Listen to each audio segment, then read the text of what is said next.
Your Excellencies, Christie Blatchford. Frank, tenacious and divisive. People read Christie Blatchford whether they agreed with her or not. Christie Blatchford was one of a kind. There was nobody like her. I've always been an obnoxious fan.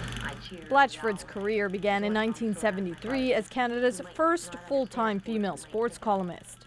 I once walked into an Edmonton Eskimo dressing room and was greeted by the front four, all holding their private parts in their hands. What I did was take off my glasses. It was a lousy solution. From sports, she began covering the courts, including the trial of serial killer Paul Bernardo. If you were interested in criminal law, you had to be reading Christie Blatchford. I mean, that's just the reality. Her presence in the courtroom could be nerve-wracking for lawyers. It meant that this was going to get prominence. A lot of people were going to read it because whether you loved or hated Christie, you read Christie. Blatchford spent a lot of her time here at the Ontario courthouse. This morning, a judge took a moment before hearings began to acknowledge her and what he called her fearless journalism.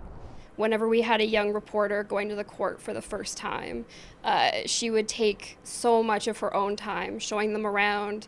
Christie was definitely someone who I would consider a mentor. Canadian soldiers, crime victims, and athletes, Blatchford gave voice to them all. I always describe Christie as taking the story and turning it upside down and having everything in your pockets emptied out, and you get to see what's in those pockets. Clear and direct, her opinions often sparked outrage from those who called her one-sided, out of touch, even bigoted. She took the insults in stride.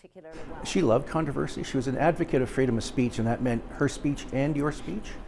Blatchford died this morning from lung cancer, surrounded by family and friends. She was 68. Sarah Levitt, CBC News, Toronto.